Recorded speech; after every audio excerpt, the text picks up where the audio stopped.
My name is Olivia. I grew up in a quiet town called Deadwood, South Dakota. People say nothing exciting ever happens there. But for me, everything started there. I was only 16 when I met James. I still remember the first time I saw him. It was a Saturday afternoon. He was standing by the old ice cream truck near the park. He wore a red shirt and jeans. His brown hair was messy, and his smile was warm. He looked like someone from a movie. I didn't speak to him that day. I just watched him from far away. But the next week, I saw him again at school. He was new. His family had just moved to town. James sat 3 rows behind me in math class. He didn't talk much at first, but one day he dropped his pencil and I picked it up. He said thank you and smiled. I smiled back. That was the beginning. After that, James started talking to me more. We walked home together after school. We talked about music and movies. He told me he liked drawing. I told him I liked painting. We sat in the park for hours. Sometimes we didn't say anything. We just looked at the trees or the sky. Being with him felt easy. It felt like home. He wasn't just my first love. He was my first real friend. I didn't tell my parents about James at first. I wanted to keep him mine. Just mine. But soon they found out. My mom saw us walking together. She asked, "Who is he?" I said, "Just a friend." But my heart was full of him. He called me every night. We didn't talk long, but hearing his voice made my heart feel big. We didn't say "I love you" right away. We didn't need to. We felt it. Thank you for being here with me.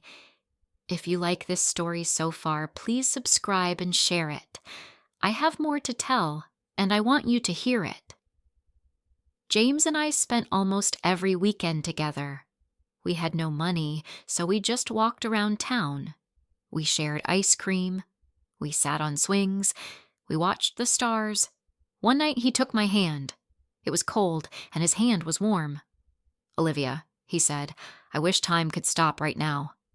I looked at him. My chest felt heavy. "Me too," I said. And I meant it. But time doesn't stop. Not even for love. James started talking about the future. He wanted to study art in another city. I didn't know what I wanted yet. I just wanted to stay close to him. He said he might move after high school. "It's just a few hours away," he said. "We'll be fine." But I wasn't sure. I didn't want distance. I wanted mornings and walks and Sundays together. One day, we had our first fight. It was about something small. I don't even remember what it was, but I remember the silence after. We sat on a bench and didn't talk. I looked at him and wondered, will this last? I wanted it to, so badly, but something inside me started to fear the end. Maybe all first loves feel like forever at first. Maybe that's the trick. Still, we stayed together. We kissed under the rain one summer night. It was warm and soft. His arms were strong. I held him tight and didn't want to let go. "Promise me you won't forget me," I whispered. He looked into my eyes. "I could never," he said. And for a while, I believed him. That summer was the best time of my life, but it was also the beginning of the end. School was almost over. James got accepted into an art school in another state. He was excited. I tried to be happy for him. I smiled when he told me. I hugged him. But inside, my heart cracked. I knew things would change. I knew long distance is hard. But I loved him too much to stop him. When he left, I cried alone in my room. I hugged my pillow. I looked at the photos we took together. Every place in town reminded me of him. The park, the bench, the swing. I walked alone through those places, pretending he was still next to me. I missed his voice. I missed his laugh. I missed us. But even in pain, I waited. I waited for his calls. I waited for his messages. I waited for any sign that he still felt what I felt. For a few weeks, he called every night. He told me about his classes, his friends, the city. But slowly, the calls became shorter. The messages came later. I told myself he was just busy. But my heart knew something was changing. I waited for James every day. I checked my phone all the time, hoping to see his name on the screen. I wanted to hear his voice, even if just for a minute. But his calls became fewer. Sometimes he didn't call for 2 or 3 days. When I asked why, he said he was tired. He said he had too much work. I believed him at first.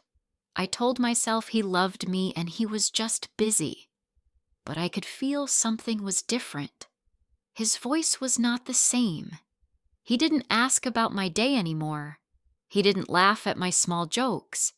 He didn't say he missed me. I started to feel small, like I was no longer important in his life. I didn't want to lose him, so I tried harder. I sent him sweet messages. I waited for his replies, even if they were short. I told him I loved him. Sometimes he said it back. Sometimes he didn't. One day I called him in the evening. He answered, but his voice was cold. I asked, "Is everything okay?" He said, "Yeah, just tired." I stayed quiet for a few seconds. Then I asked, "Do you still love me?" There was a long silence, too long. Then he said, "Olivia, I don't know." My chest felt tight. I didn't know what to say. I felt the air leave my body. I wanted to cry but held my tears. I asked, "What do you mean?" He said he was confused. He said he didn't want to hurt me, but he also didn't feel the same anymore. I sat on the floor, holding the phone, feeling like my whole world was falling apart. I asked if there was someone else. He said no, but I wasn't sure. I wanted to believe him, but my heart didn't feel safe anymore. The next few days were the worst. I couldn't sleep. I couldn't eat. My mom asked what was wrong, but I didn't tell her. I didn't want to say it out loud. I didn't want to accept that the boy I loved, the boy I gave my heart to, was slipping away from me. I still hoped things would get better. I waited for his calls. I sent him photos of the places we loved. I reminded him of our memories. I told him I would wait. I said we could make it work. I was ready to fight for us. But he didn't fight back. He said he needed time. Time to think. Time to breathe. And I gave him that time, even though it hurt me. I waited like a fool, loving someone who was already halfway gone. Weeks passed, and the silence between us grew bigger. One afternoon, I got a message from him. It was short, just one line. "I think we should break up." I stared at the words, reading them again and again. My hands shook. My heart felt like it stopped. I didn't reply right away. I just sat there, alone in my room, holding my phone like it had burned me. The tears came slowly, then all at once. I cried for hours. I cried until my eyes were red and dry. I cried for the love we had, for the memories we made, for the promises we gave each other. I cried because I still loved him, and he didn't love me back anymore. Later that night, I wrote a message to him. I told him I loved him and always would. I told him I wished him happiness, even if it wasn't with me. I told him I would be okay, even though I wasn't sure. I didn't beg him to come back. I wanted to, but I didn't. I wanted to leave with some pride. I wanted him to remember me as the girl who loved him with all her heart, not the girl who begged to stay in his life. I sent the message and turned off my phone. I sat in the dark, hugging myself, trying to breathe through the pain. The days after that were quiet. too quiet. I didn't go out. I didn't meet friends. I just walked around town, remembering the places we went. Every bench, every tree, every corner had a memory. I saw his face everywhere. I heard his laugh in the wind. But he wasn't there. He was in another city, living a new life while I was stuck in the past, holding on to something that was already gone. I hated him. Then I missed him. Then I loved him again. My heart couldn't decide what to feel. One evening, I walked to the old park. I sat on the swing where he once pushed me. I closed my eyes and remembered his hands, his smile, his voice saying, "I'll always be here." That promise hurt more than anything, because he wasn't here, and maybe he never really meant it. Maybe we were just young and stupid, believing in forever. But even now, even after the pain, a part of me still loved him. Maybe I always would. He was my first love. He was my first kiss, my first hand to hold, my first goodbye. I didn't know how to move on, but I knew I had to. I couldn't live in memories forever. James had moved forward. I needed to try too. I started taking small steps. I opened the windows. I cleaned my room. I sat outside and watched people walk by. I looked at the sky and tried to smile again. It was hard. Some days I felt strong. Some days I broke down. But slowly, I began to feel the pain change. It didn't go away, but it didn't crush me like before. I was learning to breathe again without him. The hardest part about losing your first love isn't just the silence after they're gone. It's the small things that hit you when you least expect it. Like hearing a song on the radio and remembering how he used to sing it off-key just to make me laugh. Or walking past the ice cream truck and recalling how we always picked the same flavor. Even the smell of the air after rain reminded me of the night we kissed under the soft drizzle. These things didn't go away after the breakup. They stayed with me like small ghosts that whispered his name. But I didn't want to feel broken forever. I didn't want to stay stuck in that moment where he walked away and I stayed behind, loving him with nothing left to hold on to. So I made myself get out of bed each morning, even when I didn't want to. I made myself take showers, brush my hair, go outside. I didn't smile much in those first few weeks, but I moved. That was something. Moving meant I wasn't fully lost. It meant I was still here, still breathing, even if it hurt. One afternoon, my friend Clara came to visit. She was one of the few people I hadn't pushed away after the breakup. She brought hot chocolate and sat on my bed with me. We didn't talk much at first. She just looked at me and said, "He's not coming back, Olivia. But you are still here, and you matter." I didn't answer her right away, but her words stayed with me. I mattered. I repeated it quietly in my mind over the next few days, like a small promise to myself. I mattered, even without him. I mattered, even if he stopped loving me. Clara started taking me for short walks. At first, I just followed her silently. She talked about her school, her new hobbies, her annoying little brother. She didn't force me to talk. She didn't ask about James, and that helped more than she knew.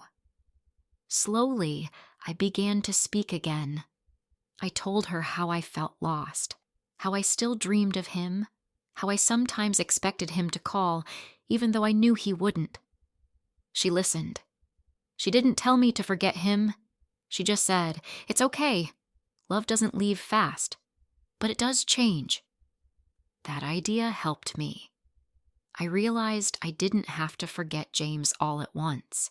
I didn't have to erase the love we had, but I could learn to live with it in a new way. Not as something I was still holding on to, but as something that had shaped me. James had loved me once. I had loved him deeply. That part of my life was real. But now it was part of the past. I had to leave it there. As weeks turned into months, I began to feel different. I still missed him sometimes, but I didn't cry every night. I still remembered our memories, but I didn't get lost in them. I started to notice things around me again. The soft sound of the wind in the trees, the warmth of the sun on my skin, the laughter of children at the park. These small joys slowly came back to me, and I let them in. One day, I walked by the bench where James and I used to sit. I stopped and looked at it for a moment. My heart still hurt, just a little. But this time, I smiled. Not because I was happy about what happened, but because I had survived it. I sat down for a while and watched the clouds move across the sky. I thought about who I was becoming. Not the girl who waited for texts. Not the girl who cried alone. But someone stronger. Someone softer. Someone learning to love herself for the first time. I started painting again. I hadn't touched my brushes since the breakup. I didn't feel inspired before, but one morning I woke up with a picture in my mind. It was a field with wildflowers. Simple, bright, open. I sat at my small desk and painted it slowly, letting each color speak. When I finished, I looked at the painting and felt something I hadn't felt in a long time. Peace. It wasn't perfect, but it was mine.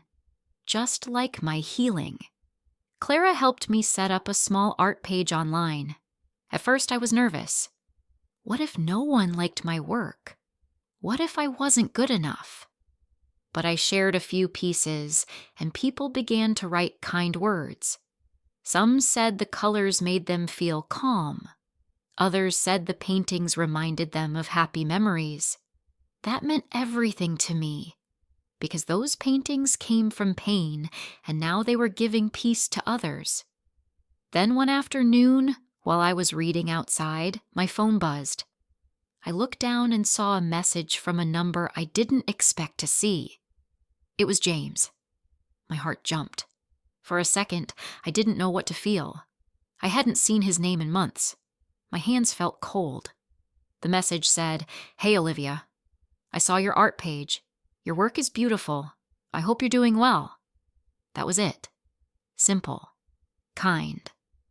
But it opened a door I had already closed. I stared at the message for a while. I thought about the girl I was when he left. I thought about the girl I had become. I thought about replying. But I didn't. Not because I was angry, not because I didn't care, but because I didn't need to go back. I didn't need his voice to tell me I was okay. I already knew. I smiled gently, turned off my phone, and looked back at my book. I didn't need more than that. After that message from James, something inside me felt quiet. Not broken or confused, just still. It was strange. A few months ago, I would have cried reading his words. I would have read the message 100 times, searching for hidden meaning. I would have waited for more. But now, I simply felt calm. He was part of a chapter that had already ended, and I didn't need to open it again. It was a kind message, and it showed me something important. It showed me how far I had come. Life started to feel full again, not because anything big changed, but because I was finally paying attention. I started waking up early and going for long walks before the town became busy. I loved how quiet the streets were at that hour. Just birds, the smell of fresh air, and my own footsteps. Sometimes I passed by the school James and I once went to. I didn't look away anymore. I let the memories come and then let them go. They were a part of me, yes, but they didn't control me. My art kept growing. More people followed my page. A local shop even asked if I wanted to hang some of my work in their window. I said yes, of course. Seeing my paintings in a real space, where anyone could look at them, made me feel proud. For the first time, I saw myself not as someone who was left behind, but as someone who had built something with her own hands. I had turned my pain into color, and people could feel that in my work. One weekend, Clara and I took a small trip out of town. Just a 2-day break, but it felt like more. We laughed, tried new food, and took photos by the lake. At night, we sat outside and looked at the stars. I told her, I feel like myself again. She smiled and said, "You're more than that. You're stronger now." And she was right. I had faced the kind of sadness that makes you think the world is ending, and I was still here. That had to mean something. A few weeks later, I got invited to speak at a small art event. They wanted me to talk about where my ideas came from. I stood in front of a group of strangers and told them about my first painting after the breakup. I told them how the field of flowers wasn't just a picture. It was a feeling, a quiet hope, a place where the past didn't hurt so much. People nodded. Some smiled. One woman even cried softly. That night, I walked home feeling like I had given a part of my story to the world, and the world had held it gently. Sometimes I still thought about James, but not with pain, just with a soft kind of memory. I wondered if he was happy, if he still liked to draw, if he ever thought of our time together. I didn't want him back. That door had closed, but I also didn't wish him harm. He had loved me once, and I had loved him too. That was real, even if it didn't last forever, and that was enough. Not all love stories are meant to last. Some just come to teach you something. James taught me how it feels to love with your whole heart, and he taught me how to let go. The more I focused on my future, the less I looked back. I met new people, went to new places, and said yes to more things. I didn't build walls around my heart. I didn't tell myself I'd never love again. I just promised myself this, that the next time I loved someone, I wouldn't lose myself in the process. I would still paint, still walk under the stars, still laugh with friends. I would still be me. One afternoon, I found a small journal I used to write in back when James and I were together. It was full of little memories. Our first walk, our first kiss, the songs we liked. I read a few pages, smiled, then gently closed it and put it away. I didn't need to throw it out. I didn't need to hide from it. I had moved on, and that meant I could carry the memory without carrying the pain. Months passed, and the seasons changed. Trees turned green again, flowers bloomed, and the town felt alive with spring. I opened the windows and let the light in. I painted a picture of a girl standing in a field, her eyes closed, her face toward the sky. I didn't name the painting. I didn't need to. It was me. A girl who once cried for love. A girl who once waited by the phone. A girl who thought she wouldn't survive the goodbye. But she did. And now she was looking forward. I know now that love doesn't always stay, but that doesn't make it less real. James was my first love, but not my forever. And that's okay, because forever doesn't have to come from someone else. Sometimes it begins with you. I hope you have enjoyed the story. Like and comment if you want to hear more soon.